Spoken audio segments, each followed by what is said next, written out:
السلام علیکم، welcome to done stories channel. کہانی شروع کرنے سے پہلے ہمارے چینل کو سبسکرائب کریں اور بیل بٹن دبا کر تمام ویڈیو نوٹیفیکیشنز آن کر لیں۔ آئیں سنتے ہیں قدیم زمانہ مصر کے پر اسرار ماحول میں جنم لینے والی ایک سحر انگیز داستان، سنہری تابوت۔ Next episode. لیکن پاؤں جیسے پتھر کے ہو گئے۔ سسٹر صوفیہ تو اپنے وزن تک کو سنبھال نہ سکی، اور اگر میں اس کے وزن کو نہ سنبھالتی تو دونوں بری طرح نیچے گرتے۔ لیکن اس دوران کفن پوش بڑے پروکار انداز میں چلتا ہوا دروازے تک پہنچا اور اس نے دروازہ بند کر دیا۔ اس کے اس عمل نے ہمیں اور حواس باختہ کر دیا۔ ہماری جان نکلی جا رہی تھی۔ کفن پوش چلتا ہوا واپس اپنی کرسی تک پہنچا، پھر بیٹھ گیا۔ پھر اس کی گونجدار آواز ابھری، صوفے پر بیٹھ جاؤ۔ اس آواز نے مزید دھماکہ کیا، تاہم مجھ سے پہلے سسٹر صوفیہ دھم سے صوفے کے قریب گر پڑی۔ اچانک ہی میری سماعت نے مجھے ایک عجیب سا احساس دلایا۔ یہ آواز تو کچھ شناسا سی تھی۔ اس سے پہلے کہ میری سمجھ میں کچھ آتا، آواز دوبارہ ابھری، نشا، میں ہارون دانش ہوں۔ ہزاروں آتش فشاں پھٹ گئے۔ سرخ دہکتا ہوا لاوا آسمان تک اچھل گیا۔ شدید زلزلے جیسی کیفیت محسوس ہونے لگی۔ حالت بری طرح بگڑ گئی۔ سسٹر صوفیہ نے میری حالت دیکھ کر مجھے جھنجھوڑا، نشا، خود کو سنبھالو۔ میں خود کو کیا سنبھالتی، غشی سے طاری ہونے لگی تھی۔ میرے حلق سے بھینچی ہوئی آوازیں نکل رہی تھی۔ ابو کہنا چاہتی تھی، پاپا کہنا چاہتی تھی، لیکن لفظوں کی تشکیل نہیں ہو پا رہی تھی۔ ہارون دانش کی گونجدار آواز دوبارہ ابھری۔ مجھے اس کی کیفیت کا اندازہ تھا، مس صوفیہ، کاش یہ مشکل لمحات ابھی نہ آتے۔ پلیز اسے سنبھالو۔ نشا، سسٹر صوفیہ کی آواز بمشکل نکلی۔ اس نے میرا سر اپنے سینے سے لگا کر مجھے بھینچ لیا۔ بڑا پر محبت لمس تھا جس کا مجھے احساس ہوا، اور مس صوفیہ سے میں لپٹ گئی۔ میں رونا چاہتی تھی، سسکیاں لینا چاہتی تھی، لیکن کچھ نہیں ہو رہا تھا۔ سر، آپ؟ صوفیہ کی حالت بھی زیادہ بہتر نہیں تھی۔ ہاں، میں ہارون دانش ہوں۔ سر، آپ انہیں سنبھالیں، صوفیہ نے کہا۔ نشا، خود کو سنبھالو بیٹی، غور کرو۔ کچھ وجوہات ہی تو ہیں جن کی بنا پر مجھے تم سے یہ عارضی دوری اختیار کرنی پڑی ہے، ورنہ میری جان، میں یہی تو چاہتا تھا۔ انہی لمحات سے تو میں بچ رہا تھا۔ سر، آپ انہیں اپنا چہرہ دکھائیں، انہیں تسلی ہوگی، صوفیہ نے کہا۔ لیکن دوسری طرف خاموشی طاری رہی۔ میری حالت کچھ بہتر ہونے لگی تھی۔ کفن پوش کی آواز پھر ابھری، ہمدانی نے یہ ٹھیک نہیں کیا۔ میں نے اسے منع کیا تھا، خود بھی مصیبت میں پڑا، مجھے بھی مصیبت میں ڈال دیا۔ سر، آپ کو ہمدانی صاحب کے بارے میں علم ہے؟ ہاں، بس کیا بتاؤں، اس نے خود ہی فیصلہ کر لیا۔ کاش نشا تعاون کر لیتی، اس قدر بھاگ دوڑ نہ کرتی۔ سر، وہ، صوفیہ نے کہنا چاہا، لیکن دانش ہارون نے بات کاٹ دی۔ غلطی مجھ سے بھی ہوئی تھی، میں بھی صحیح فیصلہ نہیں کر سکا، لیکن ہمدانی، خدا اسے زندگی دے۔ سر، ان پر شدید تشدد کیا گیا ہے۔ ہاں، مجھے علم ہے، بہت برا ہوا ہے۔ پتہ نہیں ہمدانی نے کیا سوچا تھا۔ سر، آپ پلیز مس نشا کے بارے میں سوچیں، انہیں کوئی نقصان نہ پہنچ جائے۔ کاش دانش ہارون نے جملہ ادھورا چھوڑ دیا۔ مجھے ہدایت دیجیے سر، میں کیا کروں؟ صوفیہ نے پھر کہا۔ تب ہارون دانش نے کہا، نشا، مجھے تمہاری اس کیفیت کا اندازہ ہے، لیکن تمہیں علم ہے کہ تیونس میں کار چوک میں ہمیں کیا واقعات پیش آئے تھے؟ میں انہی واقعات کا شکار ہوں۔ تمہیں ہمدانی کے بارے میں پتہ چل چکا ہے۔ مجھے کچھ وقت دو، میں ان حالات پر قابو پانے کی کوششوں میں مصروف ہوں، بس تھوڑے دن اور۔ میں کیا جواب دیتی؟ میں پھٹی پھٹی آنکھوں سے اس کفن پوش کو دیکھ رہی تھی، جس کے بارے میں اب مجھے یہ بھی معلوم نہیں تھا کہ وہ میرا باپ ہے یا نہیں۔ میں تو بری طرح پریشان تھی۔ ایک عورت جو میری ماں نہیں تھی، لیکن جسے میں نے ماں سمجھا تھا، پورے 8 سال تک میں جسے ماں سمجھتی رہی تھی، وہ ایک مرد جو میرا باپ تھا۔ لیکن اس وقت سسٹر صوفیہ کی آواز ابھری، سر، میں تو واقعات سے قطعی لا علم ہوں۔ میں تو یہ بھی نہیں جانتی کہ آپ میرے نام سے کیسے واقف ہیں۔ مس صوفیہ، اس بارے میں اتنا کہوں گا کہ AK ہمدانی میرا وکیل ہے، خدا اسے زندگی دے۔ وہ میرے بارے میں بہت کچھ جانتا ہے اور میں اس کے بارے میں۔ سر، میں آپ کی بات کا جواب دے رہا ہوں۔ ظاہر ہے اس کی وساطت سے میں آپ کے بارے میں بھی جانتا ہوں۔ سر، مس نشا نے مجھے اپنے ماضی کے بارے میں بتایا ہے۔ میں معافی چاہتی ہوں، لیکن کچھ باتیں کیے بغیر نہیں رہ سکوں گی۔ کہیے۔ یہ بچی بڑی محرومیوں کا شکار ہے۔ اس کا ماضی جو بھی ہو، حال میں آپ اس کے سب کچھ ہیں۔ لیکن اس وقت بھی یہ آپ کی شفقت سے محروم ہے۔ آپ ٹھیک کہتی ہیں صوفیہ۔ لیکن کفن پوش یہ بات کہہ کر خاموش ہوا تو سسٹر صوفیہ جو اب سنبھل گئی تھی بولی، جی سر، لیکن جو کچھ ہے مس صوفیہ وہ انسانی عقل سے بعید ہے، چند الفاظ میں اسے بیان نہیں کیا جا سکتا، نہ سمجھایا جا سکتا ہے۔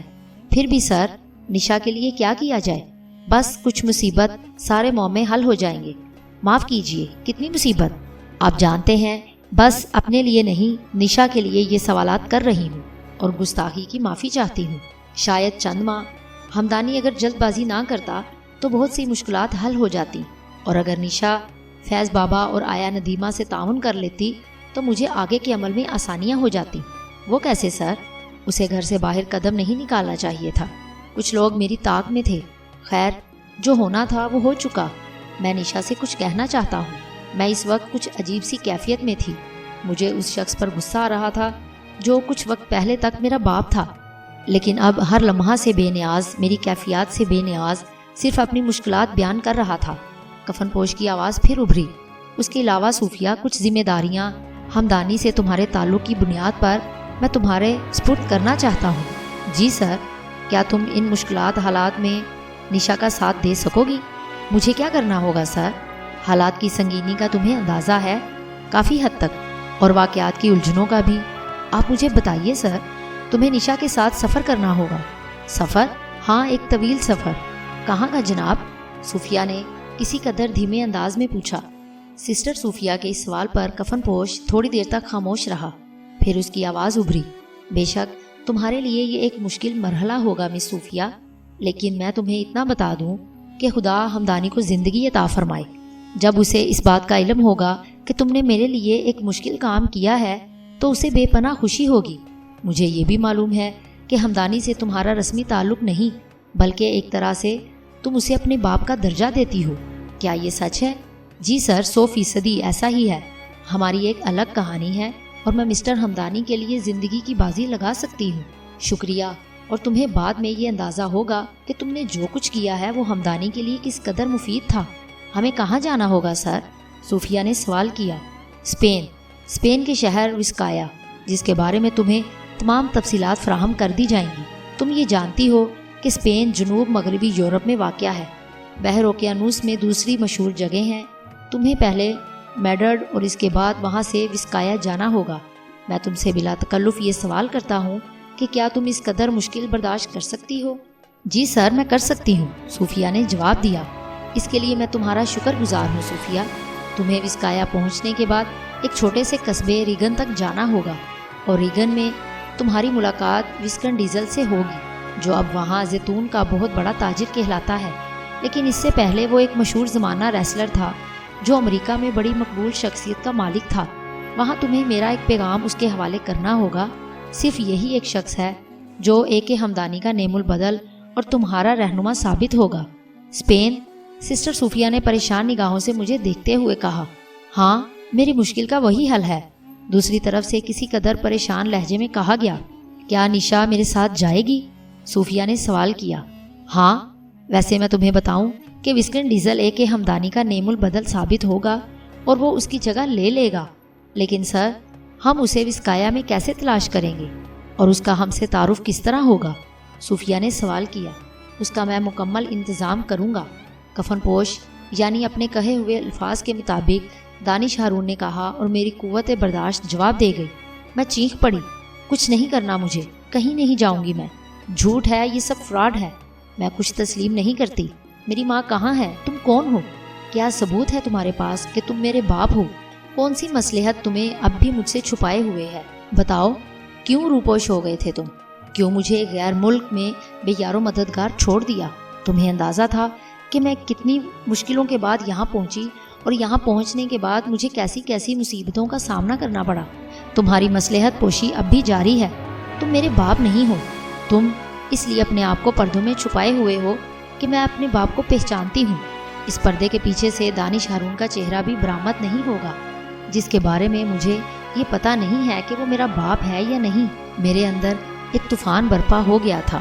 یہ تمام الفاظ ہیجان انگیز چیخوں اور سسکیوں کے انداز میں میرے منہ سے نکلے تھے۔ دیر تک میرے یہ الفاظ کمرے میں گونجتے رہے، پھر ان کی باز گشت ہوئی تو سفید کفن میں ملبوس وجود آہستہ آہستہ کرسی سے اٹھ گیا۔ بلند و بالا قد و قامت، چوڑے چکلے بدن کا مالک ڈھیلے ڈھالے کفن میں کچھ نمایاں نہیں تھا، مگر بدن کی ہر جنبش محسوس کی جا سکتی تھی۔ اچانک ہی سفید کفن اس کے جسم سے علیحدہ ہو گیا۔ میری سلگتی آنکھیں، وہ چہرہ برآمد نہیں ہوا۔ سفید چمکدار کپڑے کی پٹیوں سے بنا ہوا ایک انسانی پتلا آنکھوں کے سامنے تھا، بالکل ان مصری ممیوں کی طرح جو میں نے تصویروں میں دیکھی تھی۔ میرا سانس بند ہو گیا۔ پھر پٹیوں میں لپٹے ہوئے ہاتھ اٹھے اور ان ہاتھوں نے سر کے پاس کوئی شے ٹٹولی۔ کپڑے کی پٹی کا سر ان ہاتھوں کو مل گیا تو ان ہاتھوں نے وہ پٹیاں کھولنا شروع کر دیں۔ کچھ دیر کے بعد زمین پر پٹیوں کے ڈھیر کے سوا اور کچھ نہیں رہا۔ پٹیوں کے اندر سے برآمد نہیں ہوا تھا، ان کا ڈھیر فرش پر پڑا ہوا تھا۔ میرے حلق سے ایک دہشت بھری چیخ نکلی اور میں صوفیہ سے لپٹ گئی۔ خود صوفیہ کا بدن بھی پوری طرح تھر تھرا رہا تھا۔ کمرے کی فضا میں وحشت ناک سناٹا پھیلا ہوا تھا۔ صوفیہ بھی ہمت کھو بیٹھی تھی۔ اس نے مجھے بھینچ لیا۔ کچھ دیر یوں ہی گزر گئی، پھر اچانک پٹیوں کے ڈھیر میں تحریک نمودار ہوئی اور وہ مخصوص انداز میں رول ہونے لگی۔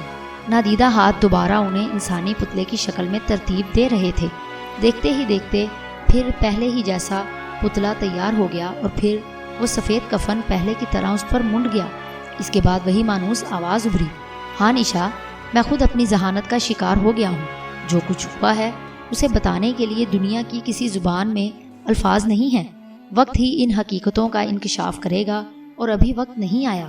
لیکن تم نے اپنی منزل کی جانب قدم اٹھا لیے ہیں۔ تم کچھ عرصے میں اپنا راز پالو گی اور یہ لازمی امر ہے۔ تم اس سے کتنا ہی گریز کرو، کیا سمجھی؟ بے شک میں تمہارا باپ ہوں، حالانکہ یہ لفظ کہتے ہوئے مجھے خود بھی شرمندگی ہوتی ہے، لیکن کیا کروں، تقدیر کے فیصلے اٹل ہوتے ہیں۔ مجھ سے کہنے کی ضرورت نہیں، اور صوفیہ تمہیں بھی۔ ہمدرد لڑکی، میری بیٹی سے آدن کرنے والی کسی طور گھاٹے میں نہیں رہیں گے۔ میں ان کے احسانات کبھی نہیں بھولوں گا۔ نشا، میرے دل کے ٹکڑے، اپنے باپ کو خود سے منحرف نہ سمجھنا۔ اس ناکارہ شکل میں تمہارے سامنے کیا آتا؟ یہ تو بہتر وقت ہے کہ تم نے یہ سب کچھ برداشت کر لیا۔ اگر بالکل بچی ہوتی تو تمہارا کیا حال ہوتا؟ جاؤ، تقدیر بدلے گی، ضرور بدلے گی، اور وہ دن ضرور آ جائے گا۔ آواز آخر میں سسکیوں میں تبدیل ہو گئی۔ صوفیہ اور میں آپس میں بری طرح لپٹے ہوئے تھے، لیکن مجھ سے پہلے صوفیہ ہی نے خود کو سنبھالا اور اس کی آواز بمشکل نکلی، سر، ہمیں کیا کرنا ہوگا؟ وسکن ڈیزل میرا گہرا دوست ہے، میں تمہیں اس کے نام تفصیلی خط لکھ کر دوں گا۔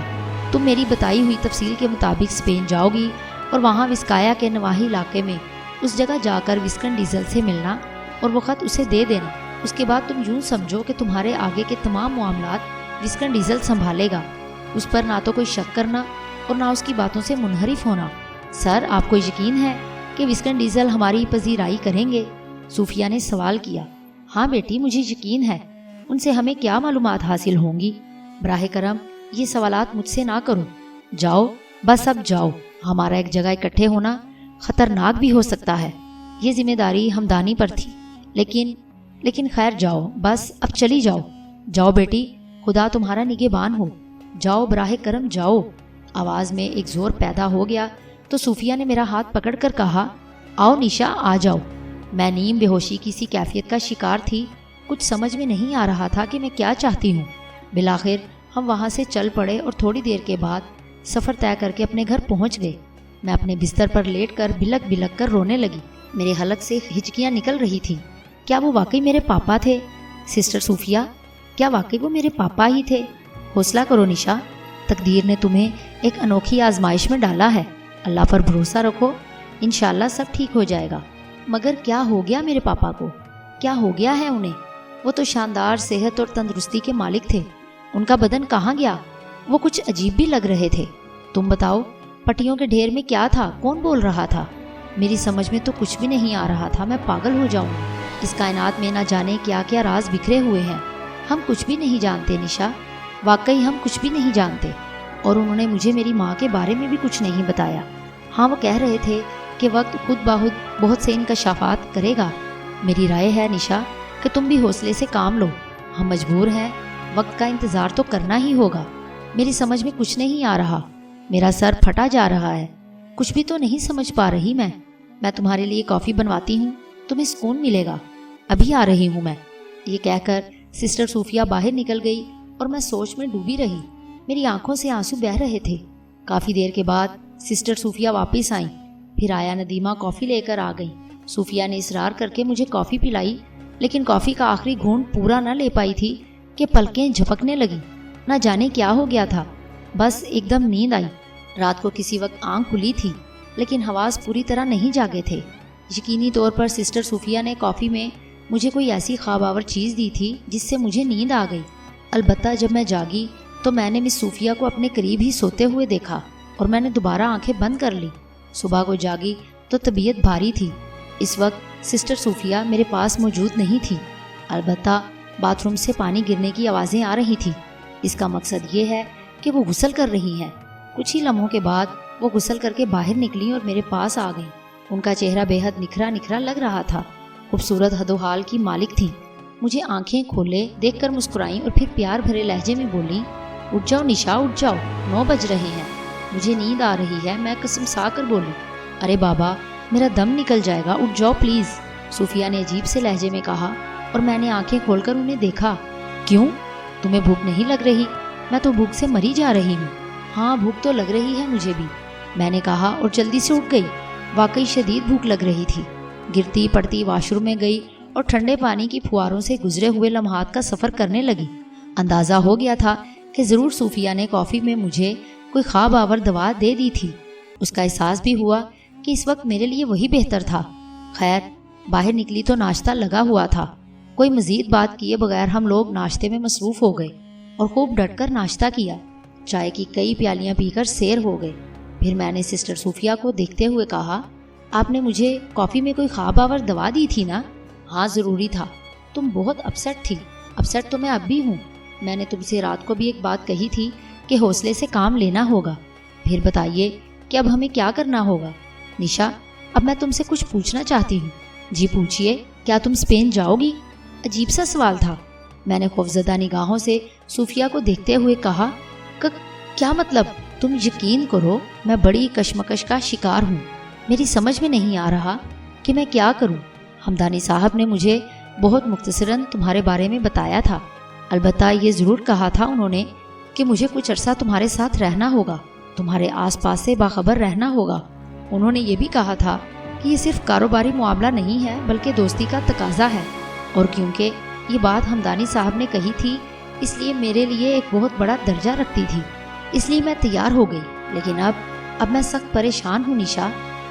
کیا مطلب ہے آپ کا صوفیہ؟ میں نے خوفزدہ آواز میں کہا۔ حمدانی صاحب ہزاروں میل دور لندن کے اسپتال میں پڑے ہوئے ہیں۔ مجھے آئندہ کے لیے ہدایات دینے والا کوئی نہیں۔ یہاں بہت سے ایسے کیس پڑے ہوئے ہیں جنہیں اصولی طور پر اب مجھے دیکھنا چاہیے۔ نشا، مجھے تم سے بہت ہمدردی ہے، لیکن مجھے بتاؤ میں کیا کروں؟ اگر صرف یہاں رہنے کی بات ہوتی تو میں حمدانی صاحب اور ان کے ساتھیوں سے رابطہ رکھتی اور کام چلتا رہتا، لیکن اسپین جانے کا معاملہ بہت مشکل ہے۔ صوفیہ، میرے لیے الفاظ پورے نہ ہو سکے۔ میرا دم گھٹ رہا تھا اور میرے چہرے پر خوف کے آثار ابھر آئے۔ کیا ہوا؟ صوفیہ نے سوال کیا۔ کیا آپ یہ کہنا چاہتی ہیں کہ ہاں تم نے ٹھیک سمجھا، اور سچ تو یہ ہے نشا کہ میں بھی ڈر گئی ہوں، کیونکہ میں تو کچھ بھی نہیں جانتی، کچھ بھی نہیں معلوم ہے مجھے۔ کیا کہوں میں تم سے، کیا نہ کہوں؟ میں بہت پریشان ہوں نشا، فیصلہ نہیں کر پا رہی کہ مجھے کیا کرنا چاہیے۔ فیصلہ؟ میں نے دہشت بھری آواز میں کہا۔ ہاں، میں رات بھر سو نہیں سکی۔ کیوں؟ میں نے سہمے ہوئے لہجے میں کہا۔ دراصل حمدانی صاحب وہاں لندن میں موت اور زیست کی کشمکش کا شکار ہیں۔ ان کے ادھورے کیس محکمے دیکھتے ہیں اور اصولی طور پر مجھے ان کے ساتھ لندن میں ہونا چاہیے۔ ان کے دوسرے ماتحت بھی مجھ سے ہی ہدایات لیتے ہیں۔ آپ کیا کہنا چاہتی ہیں سسٹر صوفیہ؟ شاید میں تمہارا ساتھ نہ دے سکوں، تمہارے ساتھ باہر نہ جا سکوں۔ یہاں کی بات اور تھی۔ میں نے صوفیہ کا مطلب سمجھ لیا، ٹھیک کہہ رہی تھی، لیکن میں بے اختیار ہو گئی۔ میری آنکھوں سے آنسو نکل پڑے۔ پھر تو میں اس قدر بے اختیار روئی کہ بچوں کی طرح پھوٹ پھوٹ کر رونے لگی۔ میرے منہ سے نکل رہا تھا، آپ بھی میرا ساتھ چھوڑ دیں گی سسٹر؟ میں مر جاؤں گی۔ کہیں نہیں جاؤں گی، میں نہیں جانا، مجھے کہیں نہیں جاؤں گی، میں نہیں جاؤں گی۔ ارے نشا میری جان، ارے نہیں چھوڑوں گی تمہیں اکیلا، کبھی نہیں چھوڑوں گی، وعدہ نشا، کبھی نہیں جاؤں گی۔ صوفیہ نے مجھے سینے سے لگا لیا۔ میرا دل پھٹا جا رہا تھا۔ سب میرا ساتھ چھوڑ دیتے ہیں، میں کہاں جاؤں، کس کو ساتھ رکھوں، کیا کروں میں؟ جمال پاشا بھی گم ہو گیا اور عسکری ناقابل نفرت انسان۔ صوفیہ 10 دن بہت مصروف رہی۔ میں بے جان سی میں سحری پر بیٹھی رہی۔ کفن پوش وجود یاد آ رہا تھا۔ وہ آواز جو کبھی میرا سب سے بڑا سرمایہ تھی، میرے پاپا کی آواز تھی۔ لیکن پاپا، کپڑے کا ڈھیر کیوں؟ انہیں مجھ سے کوئی ہمدردی نہیں تھی؟ پھر ذہن بھٹک گیا۔ وہ پراسرار گھر، وہاں 2 تابوت تھے، دونوں کے تالے بند تھے، اور پھر ایک تابوت کھل گیا جو خالی تھا۔ کیا وہ پراسرار کفن وجود اس تابوت سے نکلا تھا؟ وہ میرے پاپا تھے، دوسرے تابوت میں کون تھا؟ کیا میری ماں؟ دل بری طرح بے چین ہو گیا۔ سسٹر صوفیہ نظر آئیں تو میں نے کہا، سسٹر میری ایک بات سنیں، میرے دل میں آئی ہے۔ کیا سسٹر؟ اس دوسرے تابوت میں کون تھا؟ دوسرے تابوت میں؟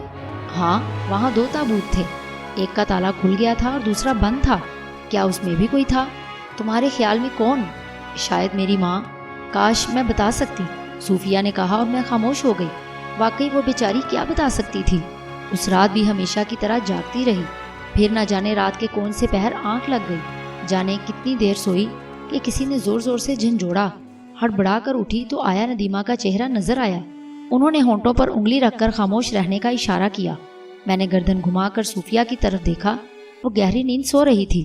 کیا ہے؟ اٹھو، آیا ندیمہ نے سرگوشی کی۔ میں اٹھ گئی تو آیا ندیمہ نے مجھے باہر چلنے کا اشارہ کیا اور میں ان کے ساتھ باہر نکل آئی۔ پھر میں نے کہا، اب بتاؤ کیا بات ہے؟ نشا بی بی، ہم اب یہ گھر چھوڑ رہے ہیں۔ یہ بات بتانے کے لیے آپ نے مجھے آدھی رات کو جگایا ہے۔ ہم اب آپ کے ساتھ نہیں رہ سکتے، میں نے ہارون صاحب سے کہہ دیا ہے۔ کس سے؟ میں نے چونک کر کہا۔ آئیے آپ ان سے مل لیں، دانش ہارون صاحب آئے ہیں۔ میری جو کیفیت ہونی تھی اس کا اندازہ کیا جا سکتا ہے۔ پاپا آئے ہیں۔ بہت سے خیالات ایک دم دل میں آئے۔ وہ بعید جسم کا وجود کیا فریب تھا؟ کیا اس کا میرے باپ ہونے کا دعویٰ غلط تھا؟ لیکن وہ آواز، وہ حسائیت، وہ سب کچھ تو پاپا جیسا تھا۔ لڑکھڑاتے قدموں سے پاپا کی لائبریری میں داخل ہوئی۔ کمرے میں داخل ہوتے ہی سگار کی مخصوص بو سنگھائی دی اور میرا دل اچھل کر حلق میں آ گیا۔ لائبریری کی اس مخصوص جگہ میں، جہاں کا ماحول یک تاریک ہوتا تھا، پاپا کی کرسی پر کوئی بیٹھا ہوا تھا۔ سگار کا سرخ سرا روشن تھا اور دھوئیں کی یکسر بلند ہو رہی تھی۔ ٹھیک ہے ندیمہ بیگم، آپ جائیے، پاپا کی مخصوص آواز ابھری۔ میں کچھ کہنا چاہتی ہوں سر، ندیمہ نے ہچکچاتی ہوئی آواز میں کہا۔ ہاں، کیا بات ہے؟ نشا بی بی نے ہم پر اعتبار کرنا چھوڑ دیا ہے۔ ان کا رویہ بے حد خراب ہو گیا ہے ہمارے ساتھ۔ باہر کے لوگ ہم سے پولیس والوں کی طرح سوال کرتے ہیں۔ ہم آپ کا انتظار کر رہے تھے۔ انتظار؟ جی سر، ہم اب یہاں نہیں رہ سکیں گے۔ ہم سے تمہاری کیا مراد ہے؟ میں اور فیض بابا ہوں۔ کیا تمہیں یہ سوچنا زیب دیتا ہے ندیمہ؟ تم نے مشکل حالات میں میرا ساتھ دیا ہے، اور اب جب میں مشکل ترین حالات میں ہوں تو تم مجھے چھوڑنا چاہتی ہو۔ معافی چاہتے ہیں صاحب، انسان تو ہم بھی ہیں۔ ندیمہ رونے لگی۔ آپ اس گھر کے ستون ہیں اور ستونوں کے بغیر گھر قائم نہیں رہتے۔ میں آپ سے معذرت چاہتا ہوں، بے فکر رہیں، میں نشا کو سمجھا دوں گا۔ آیا ندیمہ روتی ہوئی کمرے سے باہر نکل گئی۔ میں سرد نگاہوں سے پاپا کو دیکھ رہی تھی۔ وہ اب بھی پوری اسرار سی کیفیت میں تھے۔ کچھ لمحوں کے بعد انہوں نے کہا، حالات پہلے بھی بہتر نہیں تھے نشا۔ کچھ پوری اسرار کہانیاں میری ذات سے پہلے بھی منسلک تھیں، لیکن تیونس میں جو کچھ ہوا وہ میری توقع کے برعکس تھا۔ وہاں کے پوری اسرار حالات تم جانتی ہو۔ صورتحال اتنی بگڑ گئی کہ مجھے تم سے الگ ہونا پڑا۔ ایک بات کہوں پاپا؟ ہاں بولو۔ آپ واقعی میرے ابو ہیں؟